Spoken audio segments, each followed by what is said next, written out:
Hello student, তোমরা কেমন আছো? আশা করি তোমরা সবাই ভালো আছো। প্রতাপ একাডেমি কোচিং পরিবারে তোমাদেরকে সকলকেই স্বাগত।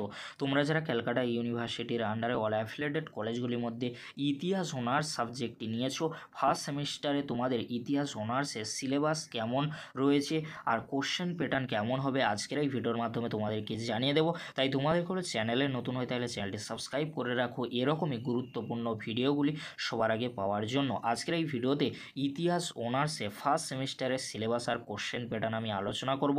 এর পরবর্তী ভিডিওতে 2023 সালে কোশ্চেন পেপার নিয়ে আমি আলোচনা করব। তার পরবর্তীতে সাজেশন আসবে, তার পরবর্তীতে নোটস ভিত্তিক আলোচনা আসবে। তাই তোমাদেরকে বলবো অতি অবশ্যই তোমরা চ্যানেলটি সাবস্ক্রাইব করে রাখো আর ফ্রেন্ডদেরকে বেশি বেশি করে শেয়ার করে দিও। চলো বেশি দেরি করব না, আজকে আমরা দেখে নেব ফার্স্ট সেমিস্টারে ইতিহাস অনার্সের সিলেবাস।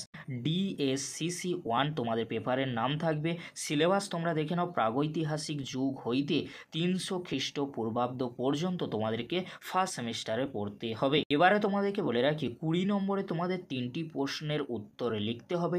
5 নম্বরে 3টি প্রশ্নের উত্তর তোমাদেরকে পরীক্ষার খাতায় লিখতে হবে। টোটাল তোমাদের মার্কস থাকবে 75 মার্কস। তোমাদেরকে আবার বলে রাখি 20 নম্বরে 3টি, 5 নম্বরে 3টি, টোটাল 6টি প্রশ্নের উত্তর তোমাদেরকে পরীক্ষার খাতায় লিখতে হবে। টোটাল তোমাদের লিখিত পরীক্ষা হবে 75 মার্কসে আর 25 কলেজের হাতে থাকবে ইন্টারনাল আর টিউটোরিয়ালের জন্য। এখানে তোমাদেরকে বলে রাখি আজকের আমি যে পেপারটি নিয়ে আলোচনা করছি DSCC 1 পেপার, তোমাদেরকে আরও একটি পেপার পড়তে হবে SEC। পরবর্তী ভিডিওতে SEC পেপারের সিলেবাস আর কোশ্চেন প্যাটার্ন নিয়ে আমি আলোচনা করব। তোমরা দেখে নাও সিলেবাসটি তোমাদের কয়েকটি টপিকে ভাগ রয়েছে। প্রথম যে টপিকটি থাকবে DSCC 1 পেপারে ফার্স্ট সেমিস্টারে তোমরা দেখে নাও প্রাচীন ভারতীয় ইতিহাস পুনর্গঠন। এই টপিকের মধ্যে কি কি তোমাদেরকে পড়তে হবে?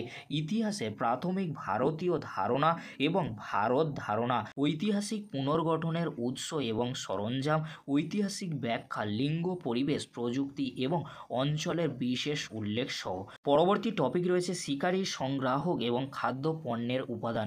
এখানে যে বিষয়গুলি তোমাদেরকে পড়তে হবে: প্রাচীন প্রস্তর সংস্কৃতি, ক্রম এবং বিতরণ, প্রস্তর শিল্প এবং অন্যান্য প্রযুক্তিগত উন্নয়ন, মধ্যপ্রস্তর সংস্কৃতি, আঞ্চলিক এবং কালানুক্রমিক বন্টন, প্রযুক্তি এবং অর্থনীতিতে নতুন উন্নয়ন, রক শিল্প। আর কি পড়তে হবে তোমাদেরকে? নব্য প্রস্তর এবং তাম্র প্রস্তর সংস্কৃতি, বন্টন এবং জীবনযাপনের ধারণ। পরবর্তী টপিক রয়েছে হরপ্পা সভ্যতা। এখানে তোমাদেরকে কি কি পড়তে হবে? উৎপত্তি পড়তে হবে, বসতি নিদর্শন এবং শহর পরিকল্পনা, কৃষি ভিত্তি, কারুশিল্প উৎপাদন এবং বাণিজ্য, সামাজিক এবং রাজনৈতিক সংগঠন, ধর্মীয় বিশ্বাস এবং অনুশীলন, শিল্প শহরের পতনের সমস্যা এবং হরপ্পা পরবর্তী ঐতিহ্য। 4 নম্বর টপিকে যে বিষয়গুলি তোমাদেরকে পড়তে হবে: রূপান্তরের ধরন, প্রযুক্তিগত এবং অর্থনৈতিক উন্নয়ন, সামাজিক স্তরবিন্যাস, রাজনৈতিক সম্পর্ক, ধর্ম এবং দর্শন, আর্য সমাজ। আর কি পড়তে হবে তোমাদেরকে? উত্তর ভারত প্রায় 1500 BC থেকে 300 BC পর্যন্ত, মধ্য ভারত এবং দাক্ষিণাত্য আনুমানিক 1000 BC থেকে প্রায় 300 BC পর্যন্ত তোমাদেরকে পড়তে হবে। আর কি পড়তে হবে?